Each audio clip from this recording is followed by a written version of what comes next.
Hey, this is Brian Whitaker at Whitts Ranch, and I've got some video today of moving some cattle on pasture. I got a little quick video of some setup here. I got a GPS camera, and I'm working with the GPS part to see if the camera's working. It's got a little green light on it. The camera follows you around. It's really cool. It's taken a lot to figure this thing out and a lot of upgrades, but it did a really good job this day of tracking me. So you got a little armband with the GPS, and it follows you. Zooms in, zooms out. I've seen a lot of complaints over it, but I've had to hang in there and sort of figure this camera out. But a lot of upgrades and later, and it's working out pretty good. So I got on Sawyer today. I've had this horse for probably 6 or 7 years now, and moved some cattle here to some different pasture. No job is too small for a horse. And this was Sawyer's job today. And Hondo, he's helping me. So I had him loose in the yard here, and I'm just trying to ease him into to a gate here to get to the pasture. And you can tell they're feeling good, which is great. So I'm trying to just take it easy. I'm not trying to run them. That's the last thing I want to do, but you can see when the tails are up and curling like that, they're feeling good. So I'm trying to kind of stay in one spot to block them. But when they went back here, I have a opened big square bale, and they want to go and start pushing on that right away and just blow the bale up. So I'm just trying to get them out of there. A lot of this, if you just have in your mind that you just have all day, it goes better, even if you don't have all day. I find that works well with horses and cattle. Pretend like you've got all day and you got nothing better to do. There, I finally got a couple going in the right direction. Now I'm just waiting for the rest to find it. And Sawyer did a really good job of helping me today. That's the one really good thing about having cattle trained into an electric fence, especially one strand of it. I have one strand hooked up so they couldn't go down the driveway, and it wasn't even on, but they respect it enough, so they didn't worry about it. So now I'm just trying to get them past these other cattle here, a little commotion for a few seconds. I'll kind of use my rope there to encourage them forward, and then after that, it's just trailing them. This is pretty much their high energy and curiosity. I don't know if a lot of it's just how cattle are, and also from working with them, they always want to find the end. So there's no fence to stop them, so they just keep going. So this is good. This is what I'm using, is their natural curiosity and want to go forward, because the grass is short, but there is green, but they're not interested in it because they know there's probably something better that I'm trying to get them to. Now they'll stop a little bit, but like I said, I'm just trailing them here. I'm not asking them to trot off. I got one steer in there. He's going to be a totally grass finished steer. That black white face. The rest are females. Should calve in a few weeks here. I'd rather calve on green grass with good thick grass than anything, so I'll calve a little later probably than some.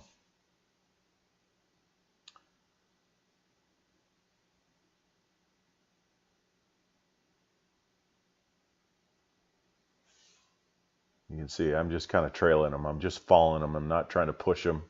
They don't need to run. If they want to, it's fine, but they're just excited, like little kids in a schoolyard that haven't been outside in a long time. And it gives me an opportunity to kind of work on Sawyer, try to get some softness out of trot, and then leave him alone. Just help that one find their way.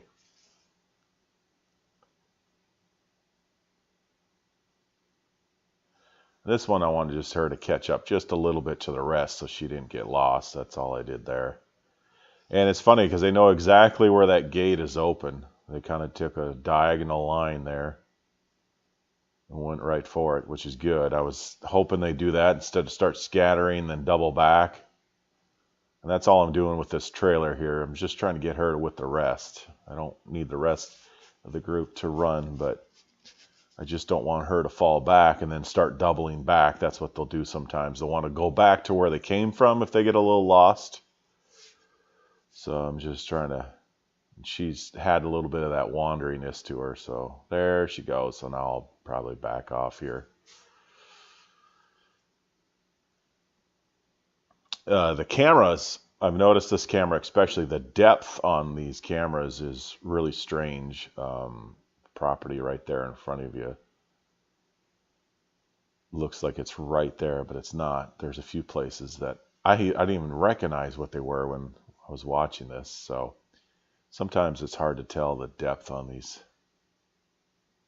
So now I'm just going to grab the gate and close it. It's electric gate and it's on. So this is where groundwork plays a crucial role here.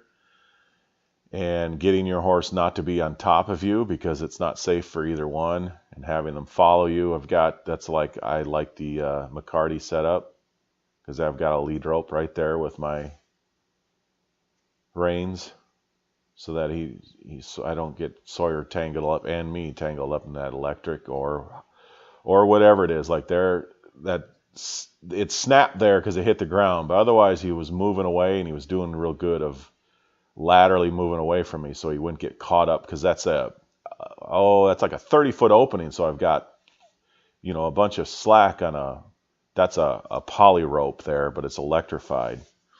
That's where I really find it, one use of, I don't know, thousands of uses where that groundwork plays a key role in having a horse really respond well on the ground. And that's one of them, is whether it's electric or barbed wire or whatever, that a horse will move in any direction you ask him to and then stay back if you want him to, or come forward.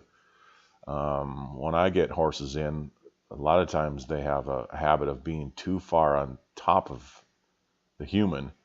So I spend a lot of my time sending them back and letting them know that's a good place to be. But anyway, I did a little editing here. The cattle went off in a different direction. No big deal. You couldn't see me. So I'm just trying to get them through to another gate here because I've got this. I try to do a lot of intensive rotational grazing, so I've got them. It's a pretty small herd, and I'll probably add to it, but it's just the grass is still short. It's real short in the foreground here. That's not going to get grazed for quite a while, 2-3 weeks minimum. But there's some stuff down below that's a lot longer. So here I'm just waiting them to find that gate that I opened up for them, then I'll close it because I have a piece of pasture sectioned off so that I want them to eat that down, then I'll move them off of that.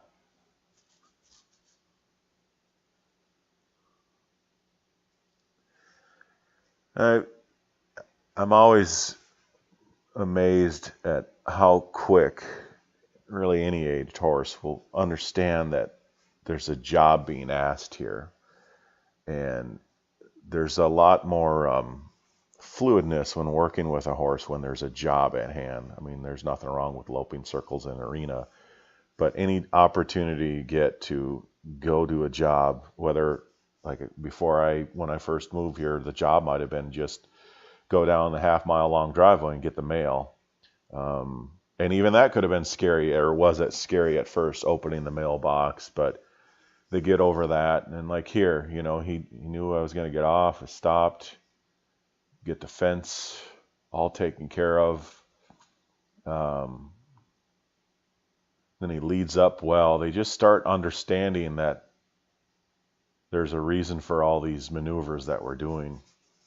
Now, one thing I really want any horse, and I will work on that before I go on to anything else, is stand when I get on and don't think about moving just as I throw a leg over or just before. For me, for one thing, that's a vulnerable, dangerous situation when you're getting on a horse. And I want them to stand even when I put my right foot in the stirrup. I don't want them to feel like they're ready to move off. But when I'm ready to move off, I want them to move too. And it's something even with a horse like this that's, 12 years old, I still work on. I'm still testing it out, brushing up on it, and he does a really good job. He's always been good at it. Some you have to work on a little more. He just waits, and then when I'm ready to go, he's ready to go. That's maybe seems small, but that's a good spot to get hurt when a horse wants to move off, because usually what they do is they start moving a little bit, and then pretty soon, before you know it, you can't even hardly get your foot in the stirrup, and they're almost running off. So I'm just going to come back where I came from, close up the gate behind me here. Now, I edited this down quite a bit, but we had probably a good hour of this, and we didn't do much more than a walk and a trot, but he got to get some good exercise. We ended really in a good spot, and like I said, no job is too small.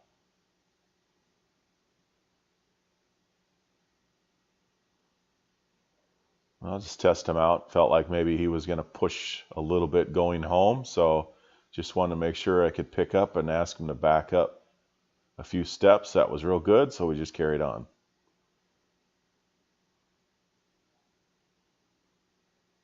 Same thing there. He knows that gate's there. I'm like, well, I need to get off you first to open it, so. Again, this is where that groundwork comes in real good. So don't follow me necessarily. Go where I'm directing you, just like that. I'm directing you that way. Don't follow me, or you're going to step on top of the electric, and then we're both going to be in a wreck. It's a lot of little things, and so it's something to keep in mind. I keep in mind when I'm working them, in the arena, at home, wherever, is think about how this stuff is going to be useful, not just to drill them on it, but actually have it as an exercise. I'm just kind of fixing another fence there. That was a little... But I like how he follows along, and then he just waits for me. He's not on top of me, but he's not dragging on me either.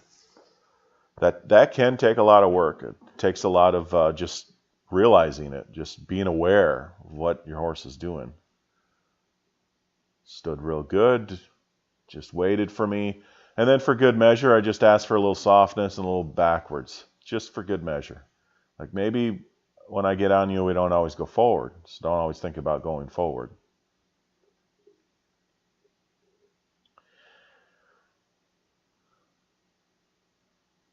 Now I've got a pair of chinks on. They're actually farrier chinks, so they're real practical. They might not be pretty, but they're practical. Sawyer can get still a little bothered at times, especially having some time off in the winter, and now it's back to spring, about things up behind him. So he used to get a little bothered by the rope on the right side, and the chink, the end of it, sometimes he gets bothered by the movement. And this is a spot where he did, and he sort of felt a feel of wanting to take off just a little bit. So I let him lope, but in a way, I did a little bit of almost a counter lope there to the right, just to keep him. Like you can see, he's real stiff there, and he's a real strong horse, and he's kind of up. Everything's kind of choppy and up, so I thought I would just take the time to work on that a little bit. We can work on things at a lope, so then I just kind of bring him back this way, away from home. And then when he starts kind of getting soft there, if he wants to come to a trot, just a little improvise there was all that was. And you can see he comes down real good, but then I grab the end of my chink just a little bit, not purposely to scare him, but just to work on stuff. And I'm not the philosophy of if something bothers them, you keep doing it until they stop, because I could end up planted in the ground, and he could end up in the next county if I had that mentality with him. There he kind of grabs himself, so I just take one rein and just direct his nose around. He goes from really relaxed to something to really bothering him, so it's real important as the rider to just stay calm, be the rock through that. Let him know it's not going to hurt him. And we've worked on this before, but today he just had a little issue with it again. I don't like heights. I can get up 40 feet in the air and fix on something, but maybe in another week I'm going to have a hard time again. To me, it's that kind of thing. Just trying to get the hindquarters. He's sort of rushing it, so I'm just hanging in there.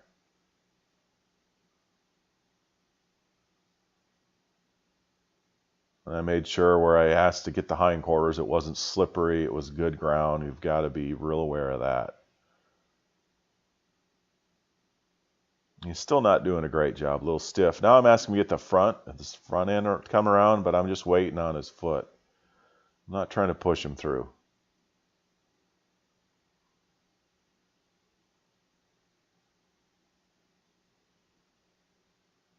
Like there, it's just kind of a suggestion which way to go, and then I wait on him. And there's some stiffness again. It's pretty clear in him. His head comes up. He gets a little worried. I might grab, like there, I'm kind of grabbing the end of it, moving it, and then I let it go. So I don't just constantly, so I let him find that right there. Loose rein.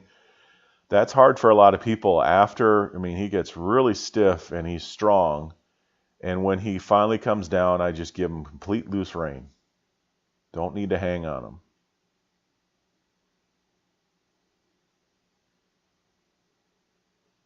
Like there, he came down real nice again, loose rein.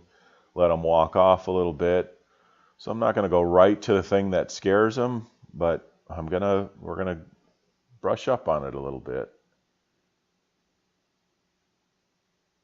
The other thing I'm doing with my hand is petting is good for him, but I'm also letting him know just because I reach down with my left hand doesn't mean I'm always going to grab the end of my chink there and move it. Sometimes I'm just going to pet him. So now we're just working the other way. Working on the front a little bit. He rushes through. That's kind of always been his thing, is he wants to rush through. It wasn't perfect, but it was a try, so we just end there for the time being. And then we're just working on a little lateral movement.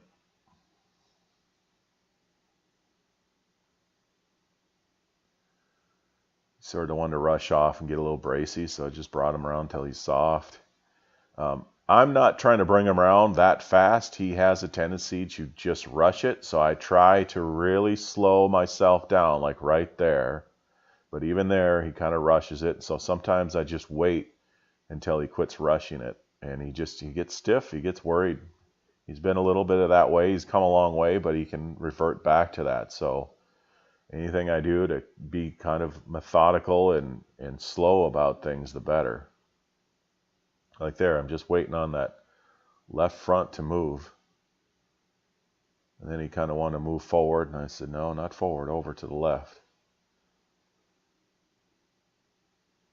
And with him, he's real expressive. I can feel it underneath me when he's just a tight bundle of nerves, and then he goes from just absolutely stretched out, relaxed. He's real obvious on both ends, so I just try real hard not to brace up when he braces and just stay relaxed.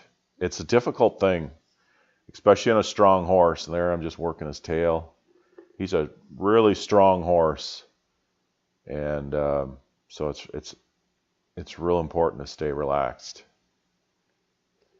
I mean, I say that a lot because it's so important, and it's something I have to tell myself often with him is let my legs get long, breathe deep, and just relax. Don't take a big strong hold of his head. That's good policy anyway, but try not to let my hands get tight. Let them be soft but firm. There's a good walk. I'm just asking for a little lateral movement as we go forward here. That really helps. It helps a lot of them, and he does it well like that. But it's a good exercise. I wouldn't go to that always first because it can get them a little bit feel like they're in a bind. And then just nice walk home. So good day on Sawyer, and you can see I like to see the reins moving like that, jingling, lots of slack, and not pushing me home. So hopefully that's helpful.